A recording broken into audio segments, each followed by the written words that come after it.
যে আল্লাহ তাআলা আমাদেরকে এত চমৎকার অক্সিজেন গ্রহণ করার সুযোগ করে দিলেন, সে আল্লাহ তাআলার দরবারে আবারও পড়ি আলহামদুলিল্লাহ। চিকিৎসা বিজ্ঞানী বলছে যে প্রত্যেকটি মানুষ এই যে শ্বাস প্রশ্বাস গ্রহণ করে প্রতি মিনিটে 17 থেকে 18 বার। কয়বার? 17 থেকে 18 বার। এই 17-18 বারে একজন মানুষ 8.5 লিটার বাতাস গ্রহণ করে, পরি সুবহানাল্লাহ। অক্সিজেন গ্রহণ করে দিনে রাতে 24 ঘন্টায় 500 লিটার থেকে আরো অনেক বেশি। এই অক্সিজেন যদি আমরা হাসপাতালে গিয়ে নিতে চাই, বলুন তো দেখি, এই অক্সিজেন কি ফ্রি পাওয়া যাবে নাকি টাকা পয়সা লাগবে? তো আল্লাহ তাআলা আমাদেরকে বিনামূল্যে যে মহান মুনিব রব আমাদের সুযোগ করে দিলেন, সে আল্লাহ তাআলার দরবারে তার মহত্ব বরত্ব আদায় করা দরকার আছে না নাই? আসুন আমরা সেই মহান আল্লাহ তাআলার দরবারে মহত্ব বরত্ব আদায় করি। আমরা আল্লাহ তাআলার নাম উচ্চ স্বরে ঘোষণা করি। যদি ঘোষণা করতে পারি, আল্লাহ তাআলা বিজয় দান করবেন। আর যদি আমরা মাঠে না আসি, তাহলে আল্লাহ তাআলা বিজয় দান করবেন না। খেয়াল করে দেখুন, আল্লাহ তাআলা বেশিরভাগ সময় অল্প মুসলমানদের কাছে বেশি কাফেরদের বিজয় দান করেছেন। বেশি কাফের, অল্প মুসলমান। আল্লাহ তাআলা এই অবস্থায় মুসলমানদেরকে বিজয় দান করেছেন। কোরআনুল কারীম আল্লাহ তাআলা বলেন, ইয়া আইয়ুহান নাবিয়্যু হাররিদিল মুমিনিনা আলাল কিতাল ইয়াকুম মিনকুম ইশরুনা সাবিরুনা গলিবু মিয়াতাইন ওয়া ইয়াকুম মিনকুম মিয়াতুই ইয়াগলিবু আলফাম মিনাল্লাযীনা কাফারু বিআন্নাহুম কওমুন লা ইয়াফকাহুন। হে রাসূল, আপনি মুমিনদেরকে জিহাদের প্রতি উদ্বুদ্ধ করুন। কিসের প্রতি? কথা বলেন, কিসের প্রতি? হে রাসূল, আপনি মুমিনদেরকে হাররিদিল মুমিনিনা আলাল কিতাল, আপনি মুমিনদেরকে জিহাদের প্রতি উদ্বুদ্ধ করুন। এই জিহাদের প্রতি যদি উদ্বুদ্ধ হয়ে 20 জন মুসলমান ময়দানে দাঁড়িয়ে যায়, ইশরুনা 20 জন মুসলমান, সাবিরুনা আর এই 20 জন মুসলমান যদি ধৈর্যশীল হয়, আল্লাহ তাআলা বলেন ইয়াগলিবু মিয়াতাইন, আমি আল্লাহ তাআলা এই 20 জনকে 200 কাফেরের বিরুদ্ধে 200 কাফেরের উপরে আমি আল্লাহ তাআলা বিজয় দান করব। পরে আল্লাহু আকবার। আর একটু জোরে হয় না আল্লাহু আকবার? 20 জন ধৈর্যশীল মুসলমান যদি দাঁড়িয়ে যায়, আল্লাহ তাআলা এই 20 জন মুসলমানকে 200 জন কাফেরের উপরে বিজয় দান করবেন। এই বিজয় আমাদের দরকার আছে না নাই? তাহলে মাঠে ময়দানে থাকতে হবে, মাঠ থেকে পালালে চলবে না।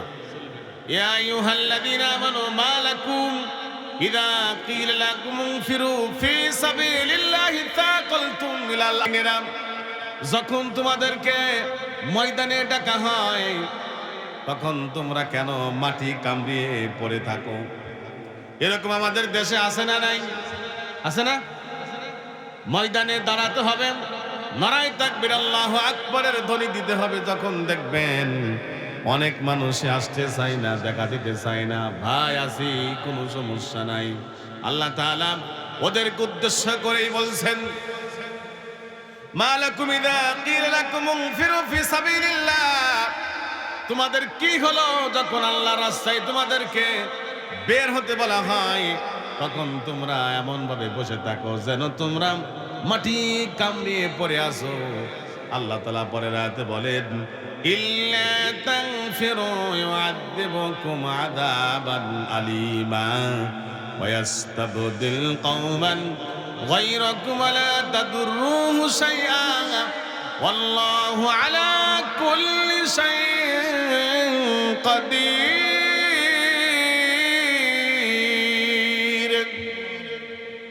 যদি তোমরা এই ডাকে সাড়া না দাও, জিহাদ করার জন্য বের না হও, তাহলে আমি আল্লাহ তাআলা ইউআযিবুকুম আযাবান আলীমা, তোমাদেরকে কঠিন শাস্তি দেব।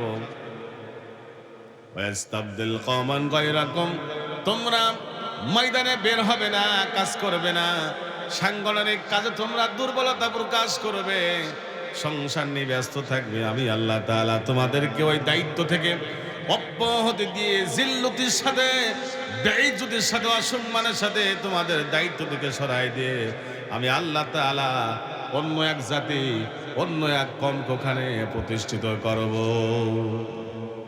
বন্ধুরা আমার, বর্তমান প্রেক্ষাপট খেয়াল করলে দেখা যায় এই অবস্থা। দায়িত্ব যখন দেওয়া হচ্ছে, দায়িত্ব অবহেলা। আপনারা কি আমার সাথে একমত প্রকাশ করতে পারেন এরকম অবস্থা দেখা যাচ্ছে কিনা? দায়িত্ব দিলে দায়িত্বের অবহেলা, দায়িত্ব পালন করার কোনো কথা নাই। আল্লাহ তাআলা আমাদেরকে টার্গেট করে বললেন, বান্দারে শোনো, যদি তোমরা আল্লাহর রাস্তায় বের না হও, জিহাদ না করো, সংগ্রাম না করো, তাহলে আমি আল্লাহ তাআলা তোমাদেরকে ওখান থেকে উৎখাত করে সরাই দেব। আমি আল্লাহ তাআলা ওয়াস্তাবদিল কওমান গায়রাকুম, ওই জায়গা অন্য এক জাতি গোষ্ঠীকে প্রতিষ্ঠিত করব আর তোমাদেরকে কান থেকে বিদায় দিয়ে দেব। আমাদের চরিত্রগুলো খেয়াল করলে দেখা যায় এই অবস্থা। এজন্য বন্ধুরা আমার, ভাইরা আমার, আসুন আমরা আল্লাহর কোরআন থেকে শিক্ষা গ্রহণ করি। আল্লাহ তাআলা যুগে যুগে নবী রাসূল প্রেরণ করেছেন। আল্লাহ তাআলা মানুষদেরকে কোরআন থেকে শিক্ষা নেওয়ার কথা বলেছেন। আল্লাহ তাআলা রাসূল প্রেরণ করেছেন মানুষদেরকে কোরআন পড়ে পড়ে শোনানোর জন্য।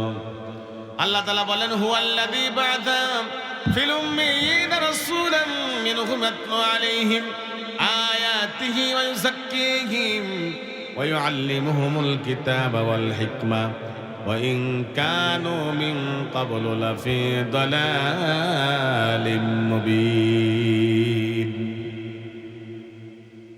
আমি রাসূল প্রেরণ করেছি 4টা কাজ দিয়া। কয়টা? একটু কথা বলেন, কয়টা কাজ দিয়া? আমি রাসূল প্রেরণ করেছি 4টা কাজ দিয়া। 1 নাম্বার হলো ইয়াতলু আলাইহিম আয়াতি, হে রাসূল মানুষদেরকে আয়াত পড়ে পড়ে আল্লাহর কোরআন পড়ে পড়ে শোনাবেন।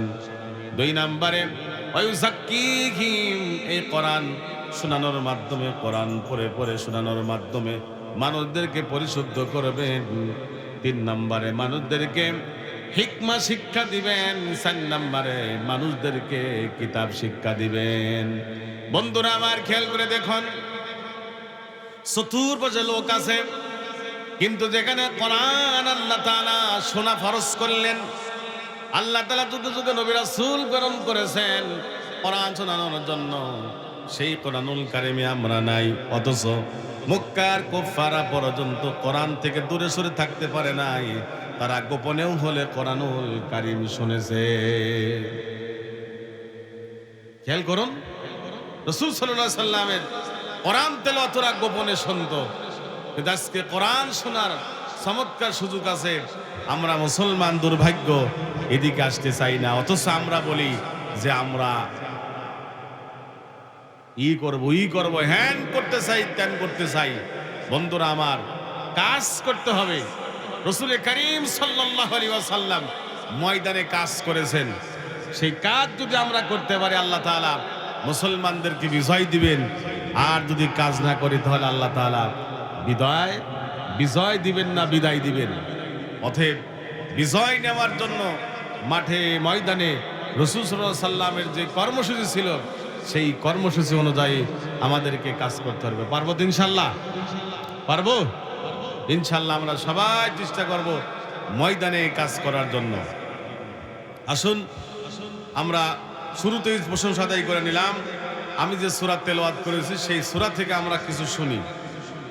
আমরা যতটুকু পারি চেষ্টা করি আমরা এই কোরআন থেকে কিছু শোনার জন্য।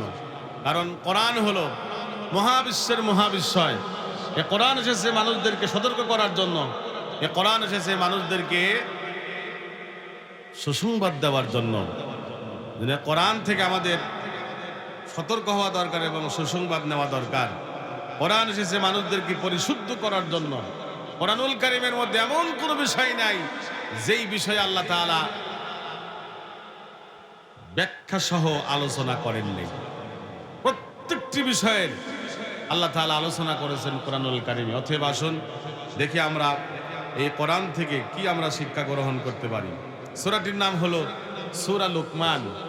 কোরআনুল কারীমের ৩১ নম্বর সূরা। সূরাটির আয়াত হলো ৩৪টি। সূরাটি মক্কায় অবতীর্ণ। মক্কায় যে সকল সূরা নাজিল হয়েছে এই সকল সূরার বৈশিষ্ট্য হলো এই সূরার মধ্যে আল্লাহ তাআলা তাওহীদ, রিসালাত এবং আখিরাত সম্বন্ধে আলোচনা করেছেন। তাওহীদ, রিসালাত এবং আখিরাত সম্বন্ধে আলোচনা করেছেন। তাওহীদ হলো একত্ববাদ, আল্লাহর সাথে কাউকে অংশীদার করা যাবে না। কারণ সেই নূহ আলাইহিস সালাম থেকে শুরু করে আজও পর্যন্ত মানুষ আল্লাহর সাথে অংশীদার সাব্যস্ত করে, আল্লাহকে নিয়ে তুচ্ছ তাচ্ছিল্য করে। এরকম মানুষ সমাজে আছে না নাই? এজন্য মক্কায় যে সকল সূরাগুলো নাজিল হয়েছে এই সূরাগুলোতে আল্লাহ তাআলা তাওহীদের ব্যাপারে আলোচনা করেছেন। দেখবেন বেশিরভাগই নবী রাসূল একই দাওয়াত দিয়েছেন। প্রথম যে দাওয়াতটা দিয়েছেন আল্লাহ তাআলা বলেছেন, ওয়ালাকাদ বাআসনা ফি কুল্লি উম্মাতির রাসূলা আন ইবুদুল্লাহা ওয়াজতানিবুত তাগুত। আমি প্রত্যেক জাতির জন্য একজন করে নবী প্রেরণ করেছি। সেই নবীর কাজ ছিল হলো আন ইবুদুল্লাহ, আল্লাহর দাসত্ব করা, আল্লাহর গোলামি করা। আল্লাহ তাআলা অন্যত্র বলেছেন আন ইবুদুল্লাহা ওয়াত্তাকু ওয়া আতিউন আগফির লাকুম মিন যুনুবিকুম ওয়া ইয়াখিরকুম ইলা আজালিম মুসাম্মা। বান্দা যদি তিনটা কাজ করো তাহলে আমি আল্লাহ তাআলা তোমাদের জীবনের যত গুনাহ আছে সব গুনাহগুলো মাফ করে দিব। তার মধ্যে এক নাম্বার হলো আনি ইবুদুল্লাহ, আল্লাহ দাসত্ব করা, আল্লাহর গোলামি করা। এই দেখুন এখানে তাহলে আল্লাহ তাআলা সর্বপ্রথম তার দাসত্ব গোলামি করার কথা বললেন। আর যত নবী রাসূলকে আল্লাহ তাআলা দুনিয়াতে প্রেরণ করেছেন সকল নবী রাসূল বলেছেন আনি ইবুদুল্লাহ, আল্লাহ দাসত্ব করো, আল্লাহর গোলামি করো। দুই নাম্বার অত্যাকু, আল্লাহকে ভয় করো। বন্ধুরা আমার, তাই মাক্কি সূরার মধ্যে আল্লাহ তাআলা তাওহীদের ব্যাপারে আলোচনা করেছেন। কারণ মানুষ আল্লাহর সাথে অংশীদার সাব্যস্ত করে। বড় একটা গাছ দেখলেই মনে করি এটাই মনে হয় আমার রব। বড় একটা পাথর দেখলে মনে করি এটা মনে হয় আমার রব। বিশাল বড় অগ্নিকুণ্ড মনে করি এটাই মনে হয় আমার রব। এই যে মানুষের স্বভাব, মানুষ বিস্ময়কর কিছু দেখলে মনে করে এখানে মনে হয় কল্যাণ আছে। দেখবেন মাজারে যারা যায় বড় বড় গজার, বড় বড় কচ্ছপ, ওখানে গেলে মনে করে এই কচ্ছপকে খাওয়াইতে পারলে, গজারকে খাওয়াইতে পারলে মনে হয় আমার কল্যাণ হবে। এই যে আল্লাহ ছাড়া অন্য কোনো জায়গা কল্যাণ ছাড়া, এটা হলো শিরক। এজন্য আল্লাহ বলল বান্দারে শোনো তো, ওখানে যেও না, একমাত্র শুধুমাত্র কেবলমাত্র আমার দাসত্ব গোলামি করো, অন্য কারো গোলামি করা যাবে না, অন্য কারো কাছে কল্যাণ কামনা করা যাবে না। তো মক্কি যে সূরাগুলো অবতীর্ণ হয়েছে আল্লাহ তাআলা এই সূরায় সর্বপ্রথম তাওহীদের কথা বলেছেন। কারণ মানুষকে তাওহীদ চেনানো খুবই জরুরি।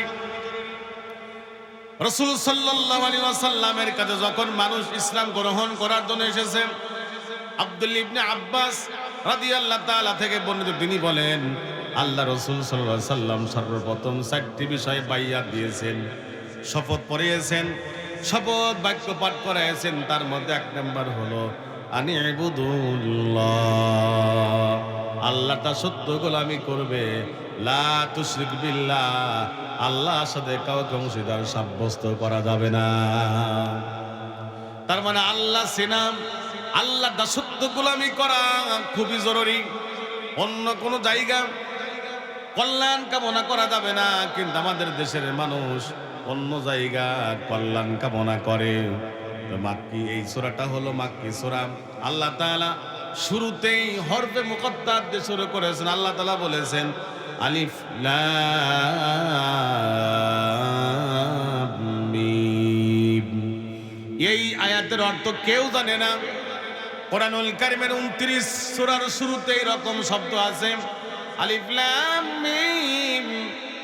হামিম আলিফ লাম রা সাদ কাফ নুন আইন সিন কাফ। এইরকম আল্লাহ তাআলা 29টি সূরার শুরুতে হরফে মুকাত্তাত দিয়ে শুরু করেছেন। এর অর্থ আল্লাহ ছাড়া কেউ জানেন, আমাদের জানার দরকার আছে। দ্বিতীয় আয়াত আল্লাহ তাআলা বললেন তিলকা আয়াতুল কিতাবিল হাকীম, এগুলো জ্ঞান গর্ভ কিতাবের আয়াত। এই কোরআনুল কারীমের মধ্যে এত জ্ঞান আছে। আল্লাহ তাআলা বলছে বান্দারে এটা হলো জ্ঞান গর্ভ কিতাবের আয়াত। দেখুন কোরআনুল কারীমে কত জ্ঞান।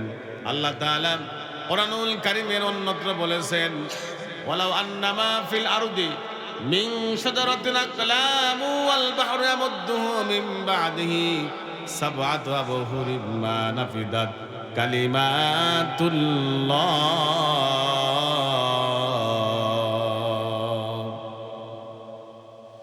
আল্লাহর এই জ্ঞান সংগ্রহ করার জন্য যদি তুমি সংগ্রহ করে যদি লিখতে চাও, আর এই লেখার জন্য যদি তুমি সারা পৃথিবীর যত গাছ আছে এই গাছগুলো যদি তুমি পেন বানাও, পেন্সিল বানাও, আল্লাহ তাআলা বলে বান্দারে সকল কলম ফুরায় যাবে। আমি এই আয়াত পাওয়ার পরে আমি গুগলে সার্চ দেখলাম পৃথিবীতে কত গাছ আছে। গুগলের কাছে বললাম, গুগল এটা তথ্য দিতে পারলো না। তখন আমি বললাম অ্যামাজন জঙ্গলে কত গাছ আছে। অ্যামাজন জঙ্গলে তথ্যটা দিল কয়েক লক্ষ বিলিয়ন গাছ আছে অ্যামাজন জঙ্গলে। খেয়াল করুন আল্লাহর এই কোরআন কত জ্ঞান গর্ব। এই জ্ঞান লেখার জন্য যদি আমরা লিখতে চাই, যদি ওই গাছগুলো কেটে আনি অ্যামাজন জঙ্গলে, যে লক্ষ লক্ষ কোটি কোটি মিলিয়ন বিলিয়ন গাছ, এই এক অ্যামাজন জঙ্গলের গাছ যদি কাটা যায়, তাহলে বলুন তো দেখি এই মণিপুর গ্রামবাসীর, এই পাবনাবাসীর লিখতে কতদিন সময় লাগবে? এই গাছগুলি এত ঘনত্ব, ভূতত্ত্ববিদরা বলেছে এমন ঘনত্ব, কারণ ঘনত্ব হওয়ার কারণে আজও পর্যন্ত এমন কিছু কিছু জায়গা আছে অ্যামাজন জঙ্গলের ওই মাটি চন্দ্রের এবং সূর্যের আলো স্পর্শ করতে পারে না। এত গাছ। এবং বানরের কাজ হলো লাফানো। এই বানরগুলো যদি না লাফিয়ে হেঁটে হেঁটে এই গাছের উপর যেতে চায়, শত শত কিলোমিটার যেতে পারবে, লাফানোর প্রয়োজন হবে না, এত ঘনত্ব গাছ। আল্লাহ তাআলা সেটাই বলল বান্দারে শোনো, এই যে জ্ঞান গর্ভ কিতাব, এই কিতাবের এত জ্ঞান যেটা তুমি লিখতে, এই আমাজন জঙ্গলের গাছগুলো নিয়ে আসো। এই গাছ যদি সমেলে সিরাই করা হয়, খণ্ড বিখণ্ড করা হয়, এটা যদি সারা বাংলাদেশের মানুষ বন্টন করে নেয়, আর এটাতে যদি লিখতে চায়, আল্লাহ বলে বান্দারে লিখতে লিখতে কলমগুলো ফুরায় যাবে, তারপরেও আমার কালিমার ব্যাখ্যা জ্ঞান লেখা শেষ হবে না। আমি এরপরে দেখলাম পৃথিবীতে সবচাইতে বড় গাছ কোনটা? দেখলাম মালয়েশিয়াতে একটা বিশাল বড় গাছ। অ্যামাজন জঙ্গলের গাছগুলো বাদ দিলাম, এই মালয়েশিয়ার গাছটা যদি নিয়ে আসি এই পাবনাতে, নিয়ে আসার পরে এটা সমেলে দিলাম, সিরাই করলাম, খণ্ড বিখণ্ড করলাম, এটা দিয়ে যদি আমরা এই মণিপুর বাসীরা লেখা শুরু করি, বলুন তো দেখি কত বছর সময় লাগবে? শত শত বছর চলে যাবে, আমরা চলে যাব, আমাদের পরবর্তী বংশধর চলে যাবে, কিন্তু আল্লাহর কালামের ব্যাখ্যা লেখা শেষ হবে না। গাছ পুড়ে যাবে, আল্লাহর কালামের ব্যাখ্যা লেখা শেষ হবে কি? বলুন তো দেখি হবে কি? এটা হলো জ্ঞান গর্ভ কিতাবের আয়াত। বন্ধুরা আমার, আল্লাহ তাআলা আয়াতের পরে বললে বান্দারে শোনো, যদি তোমরা সমুদ্রের পানি দিয়ে কালি বানাতে চাও, কালি হিসাবে ব্যবহার করো, গাছও ভরে যাবে। কলম হিসাবে ব্যবহার করলে, কালি হিসাবে ব্যবহার করলে পানিগুলো ফুরায় যাবে। মা নাফিদাত কালিমাতুল্লাহ, তবে আল্লাহর কালামের ব্যাখ্যা লেখা শেষ হবে না। আমি জানতে চাইলাম যে দেখি পৃথিবীতে কত বড় বড় সমুদ্র আছে। এত বিশাল বড় সমুদ্র দেখালো 24-25টা। 24 নাম্বার যেই সমুদ্র, এই সমুদ্রের হচ্ছে আয়তন দৈর্ঘ্যপ্রস্থ হলো বাংলাদেশের দৈর্ঘ্যপ্রস্থের চাইতেও বিশাল। এত বিশাল বড় সমুদ্র, এটা আপনারা দেখছেন যে মহাসাগরগুলো কত বড় বড়। আপনার এই আটলান্টিক মহাসাগর দেখুন কত পানি, পানি আর পানি। এখানে মাঝখানে একটা জায়গা আছে যেটাকে মারিয়ানা ট্রেঞ্চ বলে। এখানে যদি এই এভারেস্ট পাহাড় নামিয়ে দেওয়া হয় সেটা তলিয়ে যাবে, তারপরেও আল্লাহর এই পানির যে গভীরতা সেটা এই পাহাড় স্পর্শ করতে পারবে না। এত পানি, এত গাছ, এই গাছ পানি দিয়ে যদি আল্লাহর কালামের ব্যাখ্যা লেখা, এই কালামের জ্ঞান সংগ্রহ যদি মানুষ করতে চায়, গাছ পানি পড়ে যাবে। মা নাফিদাত কালিমাতুল্লাহ, আল্লাহর কালামের ব্যাখ্যা লেখা শেষ হবে না। বোঝা যাচ্ছে কি আল্লাহর এই কালামের কত জ্ঞান। বন্ধুরা আমার, এরপরে আল্লাহ তাআলা 3 নম্বর আয়াতে বললেন হুদাও ওয়া রাহমাতাল লিল মুহসিনিন। এই কোরআনুল কারীম কত নির্দেশনা ও অনুগ্রহ সৎকর্মশীলদের জন্য। এই কোরআন মানুষদেরকে হিদায়াত দেয়, কিন্তু ওই সকল মানুষদেরকে যারা সৎকর্মশীল, মুহসিনিন, যারা ভালো কাজ করে, সৎকর্ম করে, ইহসানের সাথে সকল কাজগুলো করে যায়, আল্লাহ তাআলা তাদেরকে হিদায়াত দান করেন। আমাদের হিদায়াত দরকার আছে না নাই? বন্ধুরা আমার, এই সূরা আল্লাহ তাআলা কোন জাতীয় মানুষ হিদায়াত পাবে সেই কথা বললেন। আল্লাহ তাআলা বলল, বান্দারে শোনো, ওই জাতীয় মানুষের হিদায়াত পাবে তারা আল্লাযীনা ইউকিমুনাস সালাতা ওয়া ইউতুনাজ যাকাতা ওয়া হুম বিল আখিরাতি হুম ইউকিনুন।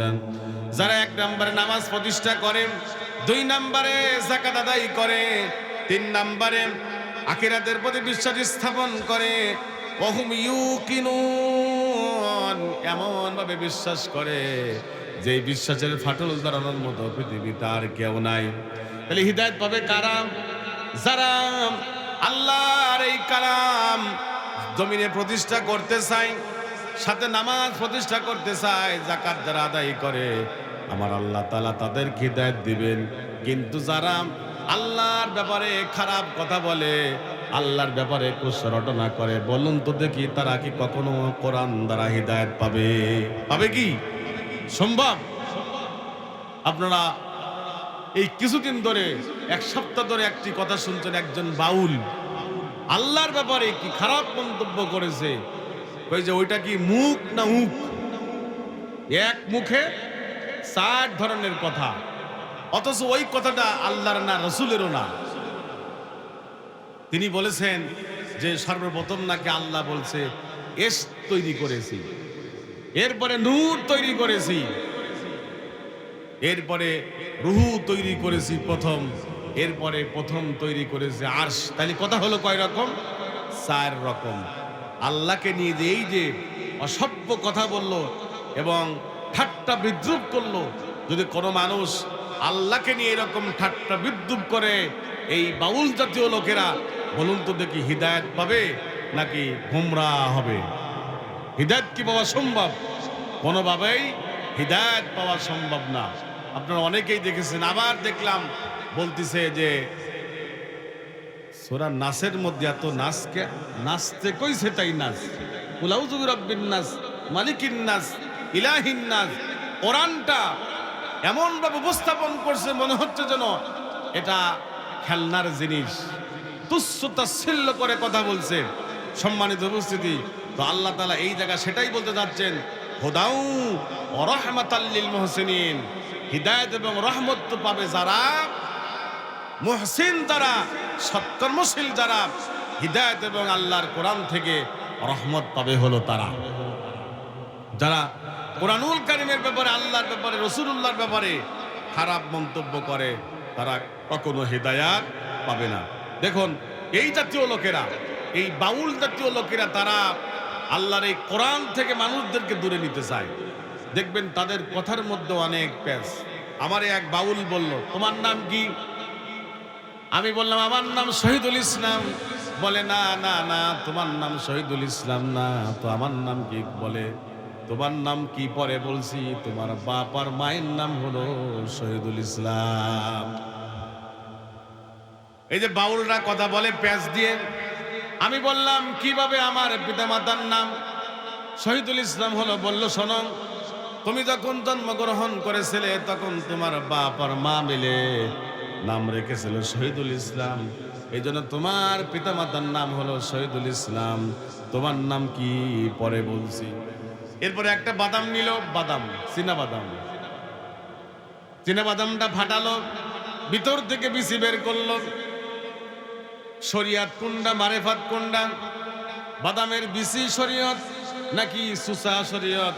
বিচি মারেফত নাকি সুসা মারেফত? এই যে কঠিন কঠিন কথা তারা এমন ভাবে উপস্থাপন করে মনে হয় ওনারা দেখবেন বলে মোল্লারা শরিয়ত জানে না, মোল্লারা শরিয়ত জানে না। বন্ধুরা আমার, এই লোকদের ব্যাপারে আল্লাহ তাআলা কুরআনুল কারীমের সূরা লুকমানের 6 নম্বর আয়াতে চমৎকার করে আলোচনা করলেন। এদের এই গানগুলো, বাজনাগুলো, এদের কথাগুলো আল্লাহ তাআলার কোরআন থেকে মানুষদেরকে দূরে সরানোর জন্য বলে। আল্লাহ তাআলা চমৎকার করে বললেন, ওয়ামিনান নাসি মান ইয়াশতারি লাহওয়াল হাদীস লিয়ুদিল্লা আন সাবিলিল্লাহি বিগাইরি ইলম। এরা আল্লাহর পথ থেকে, আন সাবিলিল্লাহ মানে আল্লাহর রাস্তা থেকে, আল্লাহর পথ থেকে মানুষদেরকে দূরে সরানোর জন্য কোরআন ছাড়া অন্য জিনিসগুলো, কিতাবগুলো মানুষের সামনে উপস্থাপন করে। এই আয়াতটা নাজিল হলো নজর ইবনে হারিসাকে কেন্দ্র করে। নজর ইবনে হারিসা মক্কার মুশরিকদেরকে ডাকলে, এদিকে আসো শোনো, মুহাম্মদ রাসূলুল্লাহ সাল্লাল্লাহু আলাইহি ওয়াসাল্লাম যখন ময়দানে কাজ করতেছিল, আমার আল্লাহ তাআলা রাসূল কারীম সাল্লাল্লাহু আলাইহি ওয়াসাল্লামকে যখন হুকুম দিলেন, ফাসদা বিমা তুমার ওয়া আরিদ আনিল মুশরিকিন, হে রাসূল আপনি এখন জোরে সোরে মাঠে ময়দানে হাটে বাজারে সব জায়গায় আপনি দাওয়াতি কাজ চালাবেন, ভয় পাবেন না। আল্লাহ রাসূল সাল্লাল্লাহু আলাইহি ওয়াসাল্লাম আল্লাহ তাআলার এই নির্দেশ পেয়ে তিনি মাঠে ময়দানে হাটে বাজারে কাজ করা শুরু করে দিলেন। এখন মক্কার লোকেরা মুহাম্মদ রাসূলুল্লাহ সাল্লাল্লাহু আলাইহি ওয়াসাল্লামের বিরোধিতা করলো।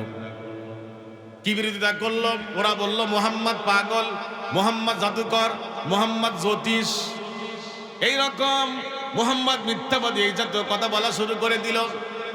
আল্লাহ তাআলা এই জাতীয় কথাগুলো কোরআনুল কারীমের মধ্যে কোট করে রেখেছেন।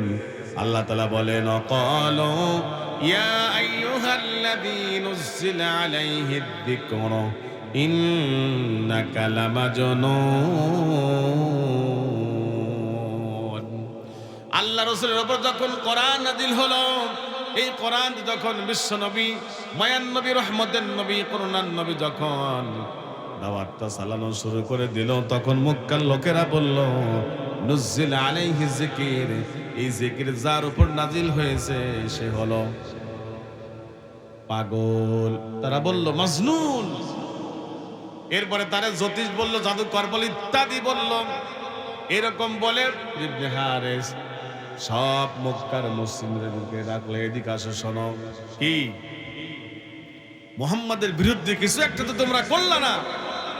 তোমরা বলো মুহাম্মদ পাগল, পাগল থাকে উস্কো খুস্কো চেহারা নিয়ে, ময়লা দুর্গন্ধযুক্ত কাপড় পরে থাকে, দাঁতে থাকে ময়লা, দাড়িগুলো থাকে একেবারে কেমন জড়সড় ভাবে ময়লা যুক্ত দাড়ি থাকে। মুহাম্মদ সাল্লাল্লাহু আলাইহি সাল্লামের দিকে তাকাও, দেখো তা কি চমৎকার চেহারা, তার পাঞ্জাবিগুলো, জামাগুলো কত সুন্দর চাকচিক্য। তোমরা বলো মুহাম্মদ হলো জ্যোতিষ, মুহাম্মদ জাদুকর। সে নিজেই বলছে সে যে জাদুকর না, জ্যোতিষ না, পাগল না, সে যে গণক না। এই ব্যাপারে তারা, সে নিজেই আবার ব্যাখ্যা করছে। তোমরা বলো পাগল, সে পাগল না। তোমরা বলো জাদুকর, সে জাদুকর না। কারণ জাদুকর এই জাতীয় কথা বলে। তোমরা বলো জ্যোতিষ, সে জ্যোতিষ না, কারণ জ্যোতিষ এই ব্যবহার করে। তোমরা বলো কবি, কবিরা তো উল্টো পাল্টা কথা অনেক সময় বলে, সে কবি না। এই কথা মুক্কার মুশরিকদেরকে ডেকে বললে, শোনো, তোমরা তো একটা দফারফা করলে না, এই যে আমি গেলাম, আমি মুহাম্মাদের বিরুদ্ধে একটা দফারফা করেই ছাড়বো। এই ব্যক্তিকে নজর ইবনে হারিস, তিনি ধনাঢ্যবান একজন ব্যক্তি ছিল, অনেক টাকার মালিক আল্লাহ তাআলা তাকে বানিয়েছিল। সে কি করলো? সে চলে গেল সেই রোম এবং পারস্যে, রওনা দিল মক্কা থেকে, রোম পারস্যে চলে গেল। দীর্ঘদিন পরে সে কি করলো? রোম পারস্য থেকে ইসফেন্দিয়া, আলেকজান্ডার, রোস্তমের কিছু গল্প, কিচ্ছা কাহিনী কিনে নিয়ে এবং 2টা নর্তকী কিনে নিয়ে চলে আসলো হলো মক্কায়। এখন মক্কায় এসে বলে, এই শোনো, মুহাম্মদ তোমাদেরকে ভয় দেখায়, মুহাম্মদ তোমাদেরকে কবরের ভয় দেখায়, জাহান্নামের ভয় দেখায়, আমার কাছে আসো, আমি এই যে ইসফেন্দিয়া রোস্তমের গল্প নিয়ে এসেছি, পড়ো, দেখো এখানে অনেক আনন্দ আছে। বন্ধুরা আমার, খেয়াল করবেন বিষয়টা, আল্লাহ রাসূল সাল্লাল্লাহু আলাইহি ওয়াসাল্লামের কোরআন থেকে মানুষদেরকে দূরে সরানোর জন্য এই নজর ইবনে হারিস গেল সেই রোম পারস্যে গিয়ে সে কিছু কল্প কাহিনী কিনে নিয়ে আসলো, মানুষদেরকে ডাকলো, শোনো, মুহাম্মাদের কাছে থাকার দরকার নাই, কারণ সে নামাজ পড়ার কথা বলে, রোজা করার কথা বলে, হজের কথা বলে, যাকাতের কথা বলে। এগুলো যদি না করো তাহলে মরার পরে কবরে আযাব হবে, জাহান্নাম খাটতে হবে। আজকে থেকে আসো, তোমাদেরকে এই কথাগুলো শুনতে হবে না, এখানে সুন্দর সুন্দর গল্প আছে, গল্পগুলো শোনো আর আনন্দ করো। বন্ধুরা আমার, খেয়াল করে দেখুন, এই নজর ইবনে হারিস মুহাম্মদ রাসূলুল্লাহ সাল্লাল্লাহু আলাইহি ওয়াসাল্লামের পথ, কোরআনের পথ, আল্লাহর কোরআন থেকে মানুষদেরকে দূরে শোনানোর জন্য এই গল্প কিসসা কাহিনীগুলো উপস্থাপন করেছে। এই যে 2জন গায়িকা কিনেছেন, বলল, শোনো, এই গায়িকাকে তোমরা যা বলবে তাই শুনবে, কোন মানুষকে পথভ্রষ্ট করার জন্য যাহা যাহা করা দরকার এই ব্যক্তি তাই করবে, কোনো সমস্যা নাই, গায়িকা লাগে, যা লাগে, নর্তকী লাগে, আমি দেব। বন্ধুরা আমার, কোরআনুল কারীমের আয়াতের সাথে আপনারা মিলে দেখুন, এই বাউলরা এমন কিছু আধ্যাত্মিক কথা বলে, মনে হয় যেটা খুব গুরুত্বপূর্ণ কথা, কিন্তু তারা আল্লাহর কোরআন থেকে মানুষদেরকে সরানোর জন্য চেষ্টা প্রচেষ্টা চালিয়ে যাচ্ছে। এমনকি আল্লাহর ব্যাপারে কি কুশরটনা করলো, তহমত দিল, অথচ এই কথা আল্লাহর না রাসূলেরও না। সে যে কথাটা বলেছেন আপনাদের কাছে মনে হয় হাদিস, কিন্তু হাদিস না। তিনি বললেন, আউয়ালু মা খালাকাল্লাহু ইশক। আমি তো কথাগুলো ভালো করে বলছি, কিন্তু সে কিন্তু ভালো করে বলে নাই। দ্বিতীয়বার বলল, আউয়ালু মা খালাকাল্লাহু মিন নূরি। প্রথম আল্লাহ তৈরি করেছেন, 2 নাম্বার নূর তৈরি করে, নূর মানে সর্বপ্রথম নূর তৈরি করেছেন। 3 নম্বরে বলল, আউয়ালু মা খালাকাল্লাহু আরশ। আল্লাহ প্রথম আরশ সৃষ্টি করেছেন। 4 নম্বরে সে বলল, আউয়ালু মা খালাকাল্লাহু রূহ। সে প্রথম রূহ সৃষ্টি করেছেন। এই কথা বলার পরে বলল, দেখো, এক মুখে কয় কথা, মুখ না হুক। এমনকি গালি দিয়ে আল্লাহ তাআলার সম্বোধন করলো। বিষয়টা লক্ষ্য করেন, এই সকল বাউলেরা এমন এমন কথা আপনাদেরকে শোনায়। একজন বাউলের দেখবেন ইউটিউবে একটা আলোচনা আছে, এই বাউল আল্লাহর ব্যাপারে এমন কুশরটনা করলে, এমন খারাপ কথা বলল। একজন লোকের পীর ধরা দরকার, তারা বলতেছে পীর খুঁজে পাই না, বলে একটা পীর ধরা দরকার।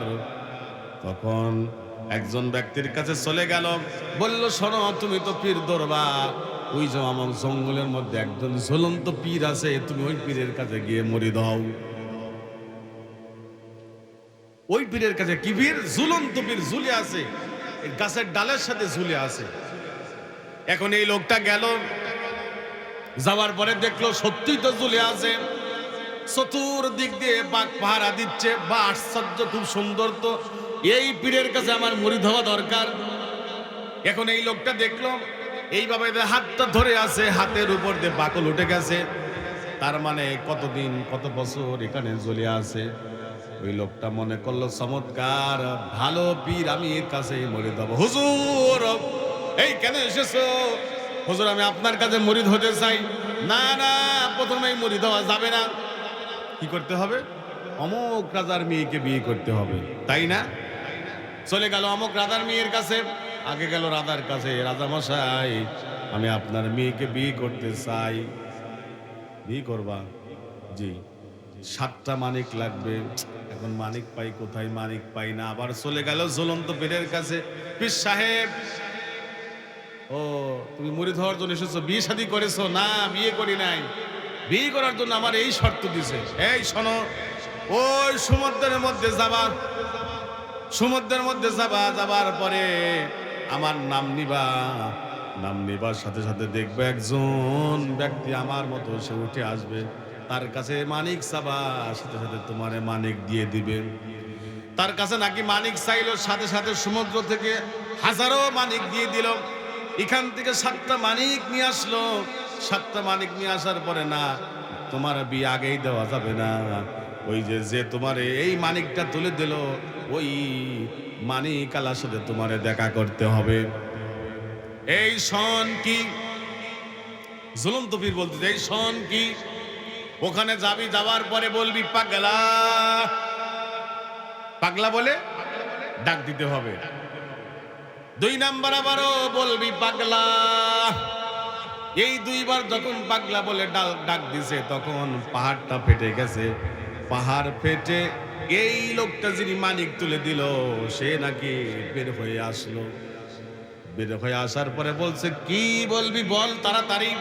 ওইদিকে গান বাজনা হচ্ছে, আমার আল্লাহ তাআলা জমিন উল্টাই দিবে, আমার জমিন ধরে রাখতে হবে। নাউজুবিল্লাহ বলেন। কথাটা খেয়াল করবেন, এই বাউলরা মানুষদেরকে কিভাবে বিভ্রান্ত করে। পাগলা বের হয়ে আসলো। এই ঘটনা তো সম্পূর্ণ মিথ্যা, কোনো সন্দেহ নাই, কিন্তু তারা কিভাবে মানুষের মস্তিষ্ক ধুলাই করে, মানুষ মনে করে মনে হয় সত্যই। এই পাগলা যখন বের হয়ে আসলো, বলল, শোন, তুই যদি আর একবার পাগলা বলতি, আল্লাহর আসমান ভেঙে খান খান হয়ে যেত। পরন নাউজুবিল্লাহ। কথা কি আপনারা আন্দাজ করতে পারছেন আল্লাহকে কিভাবে অপমান অপদস্থ তারা করে? এদিকে বলছে, এই কি বলবি তাড়াতাড়ি বল। ওইদিকে গান বাজনা হচ্ছে, আমার আল্লাহ তাআলা জমিন উল্টাই দিবে, আমারে গিয়ে ধরে রাখতে হবে। আর এইদিকে বলল, তুই যদি আর একবার বলতি পাগলা, এই পাগলা বলার সাথে সাথে আমার আল্লাহর আসমান ভেঙে খান খান হয়ে যেত। পরে নাউজুবিল্লাহ। এই হচ্ছে বাউলদের কাজ। এই বাউলরা দেখলাম আর একটা গল্প করছে। কিয়ামতের দিন মা ফাতেমা, উনি বলছেন এইভাবে, আল্লাহ তারে মা কয়, বলুন নাউজুবিল্লাহ, বলেন না সবাই নাউজুবিল্লাহ। উনি বলছেন আল্লাহ তারে মা কয়, অথচ আল্লাহ তাআলা কুরআনুল কারীমের অনেক জায়গায় বলেছেন, বিশেষ করে সূরা ইখলাস যদি আপনারা পড়ে দেখেন, দেখুন আল্লাহ তাআলা বলেছেন, লাম ইয়ালিদ ওয়া লাম ইউলাদ। আল্লাহ তাআলা কারো কাছ থেকে জন্ম নেয়নি, আমার আল্লাহ তাআলা কাউকে জন্ম দেয়নি।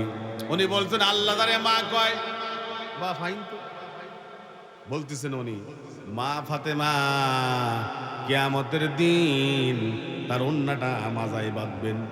এখানে আপনি বলক করেন, কথাটা থামান। ও ভাই জি, আলেম ওলামার কাছে ওয়াজ শুনেছি, কিয়ামতের দিন, মুসিবতের দিন কোন মানুষের কাপড় থাকবে না। থাকবে কি? এটা তো আমরা কখনো বলি না যে কাপড় থাকবে না। তাহলে মা ফাতেমা কিভাবে কাপড় বাঁধলো? আমরা খুব তালে তালে শুনে যাই।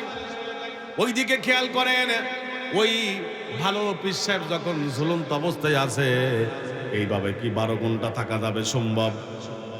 এতদিন ছিল হাতের উপর দিয়ে বাকল উঠে গেছে। কোনোদিন তো বললাম না, ভালো পীর হলে তো আগে 5 ওয়াক্ত নামাজ পড়া দরকার। নামাজ পড়া দরকার আছে না? খাওয়া দরকার আছে না? গোসল দরকার আছে না? আমরা প্রশ্ন করি নাই, শুনে যাচ্ছি।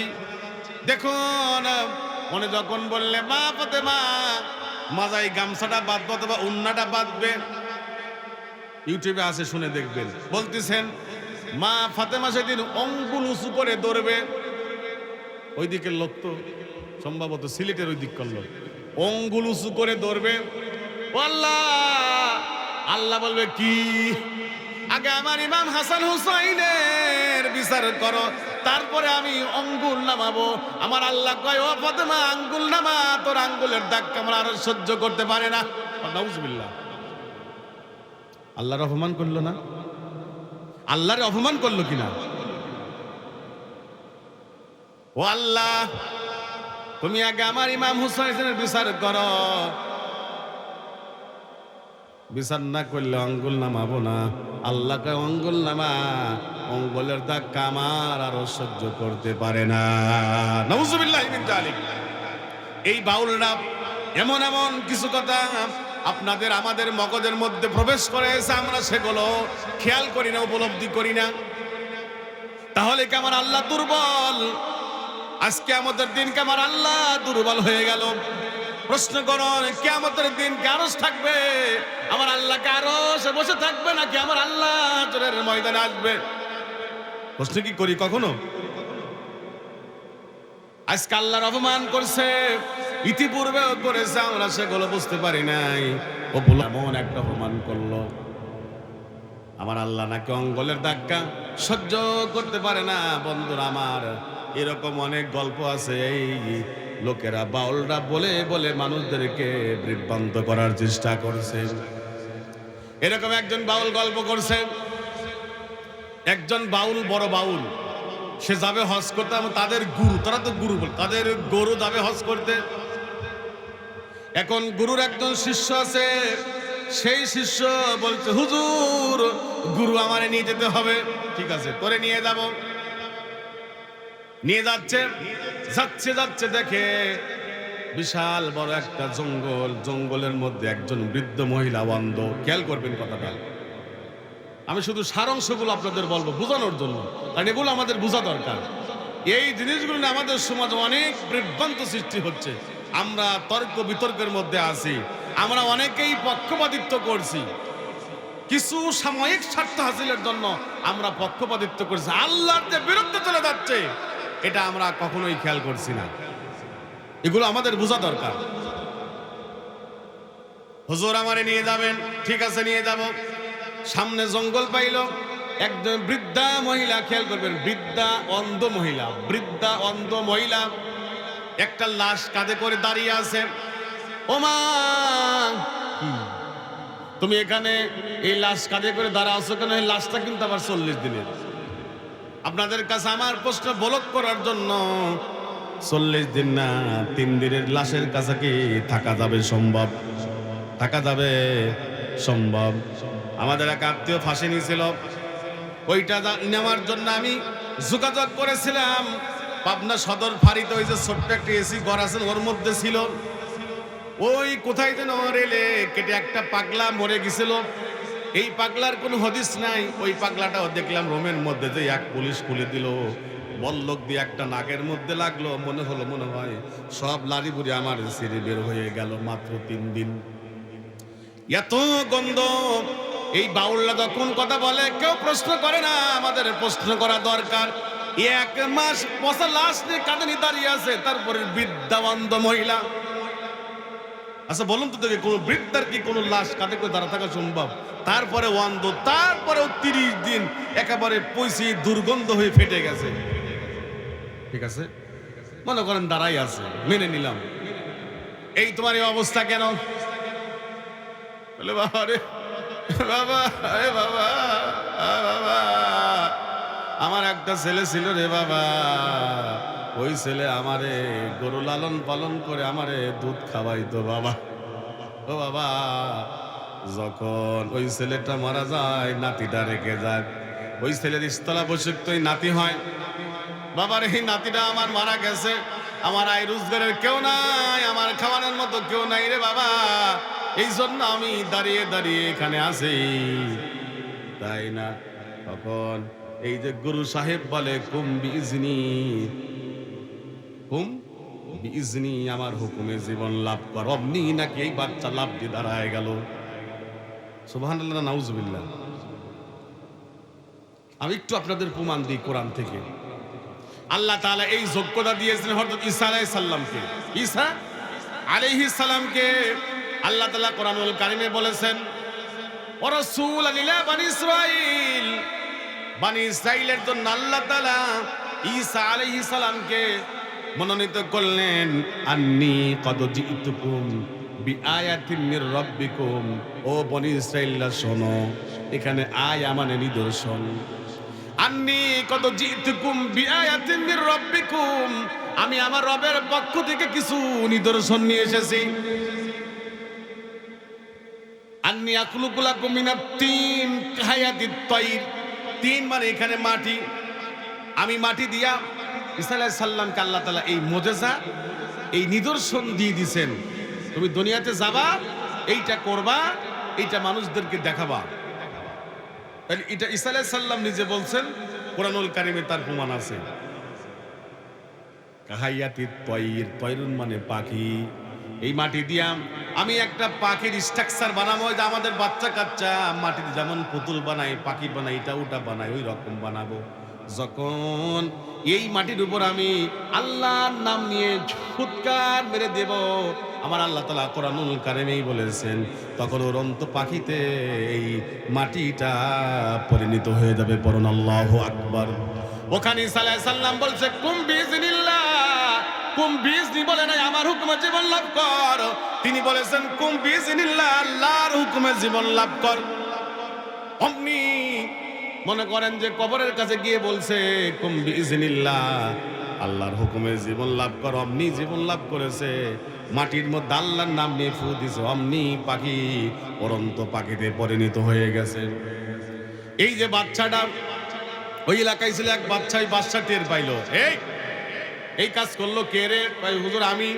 কি বলছিস? কুম বিইজনি বলছি। এই কুম বিইজনি বলার জন্য তোরে ফাঁসি দিব। মানে ওই এলাকায় যে বাচ্চা ছিল সে ছিল আল্লাহ ভীরু, খুদা ভীরু, ভালো মানুষ। যখন সারা এলাকায় শোরগোল পড়ে গেছে, অমক গুরু বলছে যে কুম বিইজনি আমার হুকুমে জীবন লাভ কর, 40 দিনের মরা পচা লাশ দাঁড়িয়ে গেছে লাভবে। এখন ওই বইয়ের মধ্যে আছে এবং ওই দেখবেন আপনারা ইউটিউবে আছে। ওই দাদি বলছে, ও ভাই কি তোমার কে জীবন দিল? কয় দাদি এই জীবন দিল। দেখায় কি আজগবি কথা আমাদের খাওয়াইছে। এই যে বাউল বন্ধুরা আমার, এখানে একটু কথা বলে রাখি, খুবই বিবেক দিয়ে বোঝা দরকার আমাদের। ইস্ট ইন্ডিয়ার ইতিহাসটা আপনারা পড়ে দেখবেন, কিভাবে এই ইংরেজরা ভারতবর্ষে আসলো, কিভাবে খণ্ড বিখণ্ড করলো। এই কোম্পানির মাধ্যমে ভারতবর্ষ এখানে আসলো, দেখলো মুসলমানদের কিভাবে বিভ্রান্ত করা যায়। ওরা প্রথমে চিন্তা ভাবনা করলো আমরা একটা হাসপাতাল করব জায়গায় জায়গায়, ওই হাসপাতালে আমরা চিকিৎসা দিব, চিকিৎসার ফাঁকে ফাঁকে আমরা লিফলেট, ছোট ছোট বই পুস্তক বিলি করব, বিতরণ করব। তার প্রমাণ এখন আপনারা নাটোরে যাবেন, আছে না হাসপাতাল? নাটোরে আছে না? এই নাটোরে আপনি যাবেন, দেখবেন যখন আপনি ওই গেট দিয়ে ঢুকবেন, দেখবেন হাতের বামে আছে গ্রন্থাগার। এই গ্রন্থাগারে গেলে 2, 4, 5, 10টা বই আপনার কাছে দিয়ে দিচ্ছে। মূল লক্ষ্য উদ্দেশ্য হলো ওদের ধর্ম প্রচার করা। ওরা চিন্তা করলো মুসলমানের কাছে এটা প্রচার করব, এটা প্রচার করা দেখা যাবে আস্তে আস্তে ওরা আমাদের ধর্মে আসবে। বেশ কিছু হাসপাতাল করে ফেললো, তেমন কোনো কাজ হলো না। ওরা পরামর্শ করলো কি করা যায়। বলল শোনো, একজন নবী বানায় দাও, কারণ মুসলমানরা নবীর কথা শুনে একেবারে অক্ষরে অক্ষরে পালন করেন। যে একজন নবী বানাই দিল, সারা পৃথিবীর মুসলমানরা ফুসে উঠলো, এটা মেনে নাই। তাড়াতাড়ি হাসিনার মতো আর একটা জিনিস এনে ধামাচাপা করে দিল, তাপাই দিল, আছে না? একটা চাপানোর জন্য আর এক জায়গায় ধাউ করে আগুন জ্বলাই দিল, সবার মুখ আগুনের দিকে, আগেরটা সব শেষ। এরকম যখন করে দিল ইংরেজরা, সবাই মুখ করলো ওই দিক, এটা বন্ধ করে দিল। বলল শোনো কি করা যায়, মানে নবী বানায় দিয়েছে, তাড়াতাড়ি ওটা বন্ধ করে দিয়ে অন্য একটা ফাংশন করে সমস্ত মুসলমানদের মুখ ওই দিকে দিয়ে দিল। এটা দেবে গেল, কি করা যায় শোনো, কিছু টুপি কিনে ফেলো। কিছু আলেম কেন? কিছু আলেম কেন? ওরা আলেম কিনে ফেললো কিছু। শোনো কি কাজ করতে হবে, এই তুমি বেতন পাও না প্রতি মাসে 30,000 টাকা, হ্যাঁ 30,000 টাকা বেতন দেয়। তুমি ওই জায়গা যায় বলবে এই টুপিতে মাথায় দিবে না সে কাফের, ওই টুপিতে মাথায় দিবি সে কাফের, যে আমেন জোরে কবি না সে কাফের, যে আস্তে কবি সে কাফের। এরকম ফতোয়া দেওয়া শুরু করে দিল। এখন আমরা মুসলমানের মধ্যে বিভক্ত আছে না নাই? কথা বলেন আছে না নাই? এটা ইংরেজরা করেছে, আমরা উপলব্ধি করতে পারি নাই। মারামারি আছে। মসজিদে একজন জোরে আমিন করছে, গায়রিল মাগদুবি আলাইহিম ওয়ালাদ-দাল্লিন, আমিন। এই তুই আমিন করে মুরব্বি আছে না এরকম? আর একজন আস্তে কইছে জোরে আমিন আল্লাহ বলে, এই তুমি আস্তে আস্তে বলো কেন? তুমি সহিহ হাদিসটা পালন করতে পারো না। দেখেন অন্য সব কিছু বাদ দিয়ে এটা নিয়ে দ্বন্দ্ব শুরু হয়ে গেল। একজন একরকম টুপি মাথায় দেয় কয় ওহাবি, আছে না? এইরকম লাগাই দিলে একজন রফল আদাইন করে কয় রফল আদাইন করা যাবে না। কি নামাজ পাইছে বাপের জান, এই নম্বর জান আমার এইরকম পড়ে। এটা ইংরেজদের চাই। অথচ কোনো মানুষ জোরে আমিন বললেও নামাজ হবে, আস্তে বললেও নামাজ হবে, রফল আদাইন করলেও নামাজ হবে, না করলেও নামাজ হবে। তবে হ্যাঁ, সবার খেয়াল করা দরকার কোনটা সহিহ, এটা অবশ্যই সবার খেয়াল করা দরকার। তবে আস্তে আমিনের হাদিস আছে, জোরে আমিনের হাদিস আছে, এটা নিয়ে মারামারি করার দরকার নাই। এই মারামারিটা শিক্ষা দিল হলো ইংরেজরা। বাংলাদেশে না, সারা পৃথিবীতে কোনো জায়গায় মারামারি নাই। যে মাগরিবের নামাজ হলো 3.5 রাকাত, এরকম আছে 4 রাকাত, এরকম আছে। ফরজ নিয়ে দেখবেন মারামারি নাই। ওরা জানে কোনটা নিয়ে মুসলমানের মধ্যে মারামারি লাগাই দেওয়া যায়। ইংরেজরা এই কাজটা করলো। এই কাজটা করে যখন ওরা টুপি কিনে ফেললো, তার মানে কিছু হুজুর কিনে ফেললো। আমি বলবো এক কথা, আর এক হুজুর বলবো আর এক কথা, আর এক হুজুর বলবো আর এক কথা, আর এক হুজুর বলবো আর এক কথা। গ্রুপ হয়ে গেল কয়টা? গ্রুপ হলো কয়টা? আপাতত আমি বললাম 4টা। বাংলাদেশে ইসলামী দলই আছে আপনার হলো 80-84টা। ইসলামী দল যদি 80-84টা হয়, আপনি বলুন সেই দেশ ইসলাম কিভাবে কায়েম হবে? ইংরেজরা সফল, আমি মারামারি করে ওদের যা করার ওরা করে ফেলে। বন্ধুরা আমার, এই ইংরেজদের চাইল আমাদের ভিতরে আসলো, আমরা কখনো উপলব্ধি করি না। ওরা টাকা দিয়ে কিছু হুজুর কিনলো, বই পুস্তক দিল, শোনো এই বই পড়বা, কালকে ওইটা গল্প করবা। এই গল্প ওদের লেখা। এখানে যারা আছে সবাই জানেন কোরআনুল কারীমের বাংলা তরজমা করেছে গিরিশচন্দ্র সেন। কথা বলেন, আপনারা কি তাই জানেন না? কিন্তু আপনি কি প্রমাণ করতে পারবেন গিরিশচন্দ্র সেন বাংলার কোরআন তরজমা করেছে? এখন আপনার সময় দিলাম, যেহেতু প্রযুক্তির যুগ, আপনি গুগলে যান, সার্চ দেন, বলেন কোরআনুল কারীমের বাংলা তরজমা কে করেছে, দেখেন তো গিরিশচন্দ্রের নাম আসে না? হাতের ভিতরে তথ্য আছে, এই তথ্য কখনো কোনোভাবেই দেখি না। বন্ধুরা আমার, 1880 থেকে 86 সালের মধ্যে কোরআনুল কারীমের বাংলা তরজমা করলো মৌলানা নঈমুদ্দিন ও আমিরউদ্দিন বসুনিয়া। মৌলানা নঈমুদ্দিন ও আমিরউদ্দিন বসুনিয়া এই 286 সাল, এই 6-7 বছরের কোরআনটা বাংলা তরজমাটা লিখলো। লেখার পরে ওদের এক বন্ধু ছিল মৌলানা আব্দুর রহিম, ইংরেজ সরকারের সাথে ভালো সম্পর্ক ছিল। বন্ধু চলো যাই, এখানে যারা বিএনপি জামাতের লোক আছেন, জামাতের লোকের কোনো সমস্যা হলে বলে ভাই আপনি তো একটু নেতা টাইপের, থানায় আপনার যোগাযোগ করে দেন, তাই বলে না? বিএনপি জামাতের কাছে 2 বন্ধু দেখলাম আব্দুর রহিমের সম্পর্ক ইংরেজ সরকারের সাথে। বন্ধু চলে একটু যাই, সরকারের কাছে যাই। পাণ্ডুলিপি নিয়ে গেল, নিয়ে যাওয়ার পরে দেওয়া হলো। দেওয়ার পরে ইংরেজরা এই পাণ্ডুলিপি জোর করে রেখে দিল। এইটা দেওয়া হলো এই গিরিশচন্দ্র সেনের কাছে, তৎকালীন বুদ্ধিজীবী। আমাদের দেশে কিছু বুদ্ধিজীবী আছে না? আছে কিনা? তাদের চুলকাই, কোরআনুল কারীমের কথা শুনলে চুলকাই, আল্লাহর জমিনে আল্লাহর দিন প্রতিষ্ঠা কথা শুনলে চুলকাই কিনা? সহ্য করতে পারে না। অন্তর দিয়ে তারা কোরআন সহ্য করতে পারে না, কোরআনের কল্যাণ সহ্য করতে পারে না, ইসলামের কল্যাণ সহ্য করতে পারে না। ওখানে মুসলমানরা মার খায়, ফাইন তো ভালো মার খাচ্ছে, কিন্তু যখন মুসলমানরা মার খাওয়ার পরে যখন আঘাত করে, মানে প্রতিহত করার চেষ্টা করে তখন বলে জঙ্গি জঙ্গি, তখন জঙ্গির গন্ধ পায়। খেয়াল করে দেখুন, এই যে আপনার ফিলিস্তিন, ফিলিস্তিন এই এলাকায় কি ইসরায়েল নামে কোনো রাষ্ট্র ছিল? আপনি যান না, আপনি আগেকার পৃথিবীর মানচিত্রে যান না, দেখেন না 1946 সালে আপনি দেখেন আছে কি না? নাই। ওরা আসলো, ওদেরকে আশ্রয় দিল, ওরা জোর করে বসে গেল। এখন আমার বাড়িতে আমি আপনারে থাকতে দিলাম। মনে করেন আজকে আমি মণিপুর থেকে যাইতে পারলাম না, আমার আতাইকুলা, কোন একজন ব্যক্তি আমারে থাকতে দিলেন। এরপরে আজকে থাকলাম, কাল থাকলাম, পরশু থাকলাম, কালকে বললাম বড় ভাই আয় ভাই এখানে জায়গা আছে, বাড়ি করা যাবে। আর এক বাইরে ডাকলাম, আর এক বাইরে ডাকলাম, বিয়ে করলাম, শাদী করলাম। এখন যারা আমার আশ্রয় প্রশ্রয় দিল ওদেরকেই বললাম তাড়াতাড়ি এখান থেকে বের হও। যখনই বললাম বের হ, তখন বের হবো কেন? তখন ইসরায়েল দেখেন সারা পৃথিবীর বড় বড় মিডিয়া বলে জঙ্গি জঙ্গি জঙ্গি। খেয়াল করছেন? কিন্তু হাজার হাজার মুসলমান মানে এটা কিন্তু মিডিয়ায় আসে না। ওই সকল বুদ্ধিজীবী গিরিশচন্দ্র সেনের মতো বুদ্ধিজীবীদের ভালো লাগে, মজা লাগে, খুব আরাম লাগে। কাশ্মীরে মুসলমানরা মার খায় কোনো কথা শোনেন? সিনিয়র উইগুরের মুসলমানরা প্রতিদিন প্রতি মুহূর্তে নির্যাতিত হচ্ছে, জানেন, খবর জানেন, শোনেন। কারণ আজকে খবর তো ইসরায়েলের হাতে।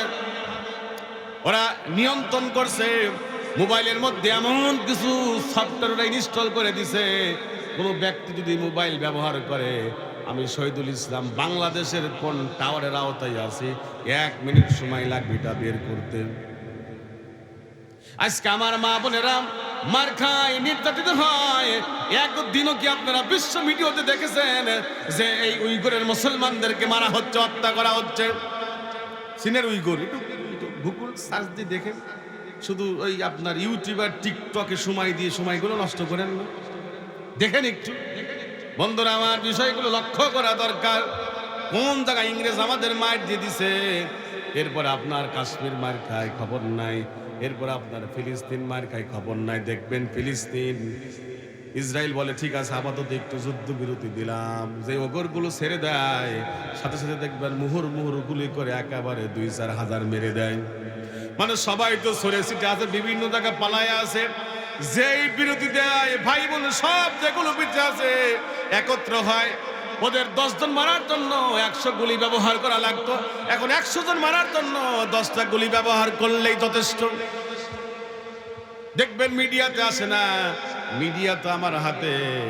ওই ইংরেজরাই এই মিডিয়া যে হারাম হারাম হারাম হারাম হারাম হারাম এই সফটওয়্যার বলে বলে আমাদের অন্তরের মধ্যে একেবারে ইনস্টল করে দিছে। মায়ের কোন জায়গা দিছে বন্ধুরা আমার, আমরা কিন্তু এগুলো উপলব্ধি করতে পারি না। একজন আলেম আমাকে বলছে, আমার একজন ল্যাপটপ দিছে, ল্যাপটপ যখন চালু করলাম একজন নারীর ছবি আসলো। ছবি আসার পরে আমি ওই ল্যাপটপটা এমন ভাবে ভাঙলাম, উনি কি ভালো কাজ করছে? আরে ভাই, ল্যাপটপের তো দোষ না, মোবাইলের দোষ না। এই যে আপনি মোবাইলে যে সফটওয়্যার ব্যবহার করেন, বিশেষ বিশেষ কিছু অ্যাপস ব্যবহার করলে দেখা যায় উলঙ্গ বেহায়াপনা ছবি আসে। এটাকে আপনার হাতে এমন ভাবে দিয়ে রাখে, সরানো যায়, স্কিপ করা যায় না। 30 সেকেন্ড, 10 সেকেন্ড, 15 সেকেন্ড পরে আপনি স্কিপ করতে পারবেন। এই 15 সেকেন্ড আপনার দেখতেই হবে। এটা কি নিয়ন্ত্রণ মুসলমানের হাতে আছে? আছে কি নাকি ইসরায়েলের হাতে? এই যে দেখুন, ওরা যে সকল আলেমদেরকে কিনলো, আলেমদেরকে কিনে কিনে বললো শোনো, প্রযুক্তি কিন্তু হারাম হারাম হারাম। এই পানি পড়া খাওয়া খাওয়া সফটওয়্যারটা ইনস্টল করে দিছে, হারাম হারাম হারাম। বন্ধুরা আমার, কোথায় যে মার হয়েছে টের পাই না। রোহিঙ্গা মুসলমানদেরকে কেন মারলো? ওরা মুসলমান বলে কালেমা পড়া বলে মারলো। সোমালিয়া মুসলমানদের কয়দিন আগে মারলো। চেচনিয়া, বসনিয়া, সোমালিয়া এই সকল মুসলমানদেরকে কি মারলো?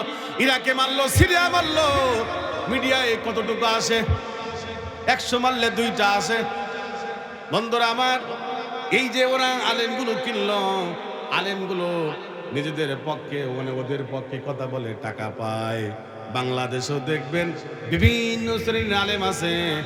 এক শ্রেণীর আলেমা আলেমরা ওদের সুরে কথা বলে। ওদেরকে দিয়ে এই গীতগুলো গাওয়ালো, এই কথাগুলো, এই গল্পগুলো মানুষের কাছে করালো। বন্ধুরা আমার, ওরা নাকি মরা মানবতা করতে পারে।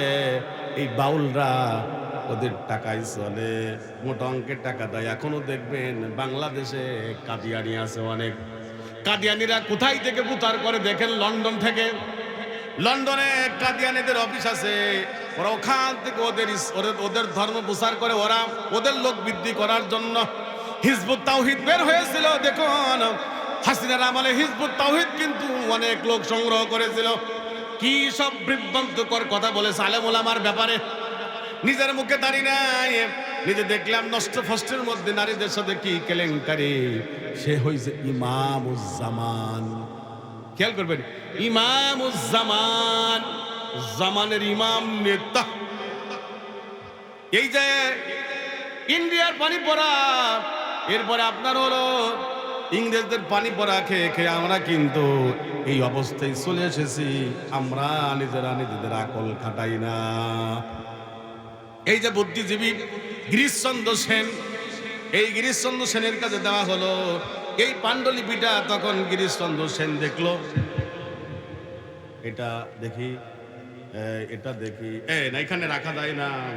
এখানে কিছু রদ বদল করে পরিবর্তন করে তিনি আবার ইংরেজ সরকারের কাছে দিল।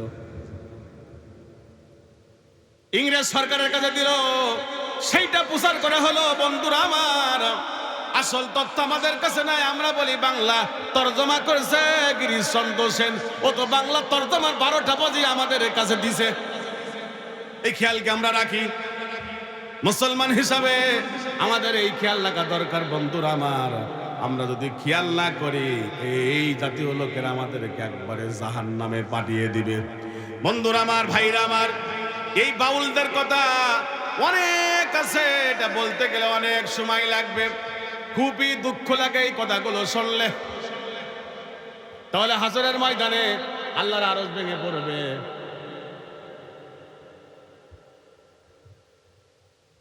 তাহলে আল্লাহকে অপমান করলো হাসরের ময়দানে।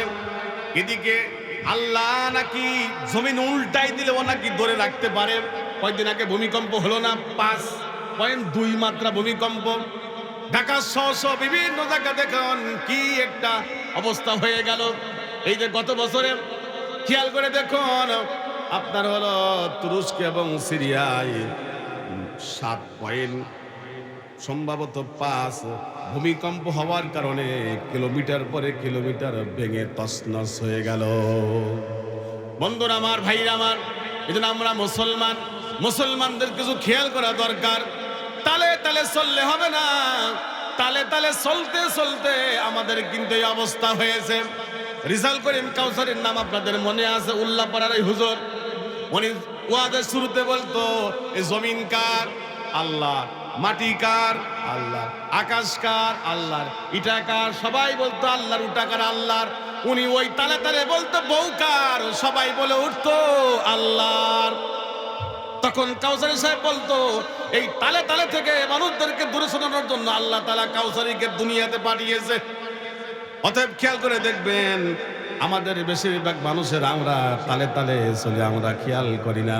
সবাই খেয়াল করুন, দেখবেন সমস্ত সমস্যাগুলো সমাধান হয়ে যাবে। বন্ধুরা আমার, আমরা যদি এই বাউলের কথা বলতে থাকি অনেক বলা যাবে। ওমিনান নাসি মান ইয়াশতারি লাহওয়াল হাদিস লিয়ুদিল্লা আন সাবিলিল্লাহি বিগাইরি ইলম। তারা আল্লাহ বিসাইর জাহান্নামের মধ্যে যাইতে হবে। এই জন্য সবাই বুদ্ধি খাটাবেন, আকেল খাটাবেন। আল্লাহ তাআলা যেন আমাদের সকলকে তৌফিক দান করেন। আমিন।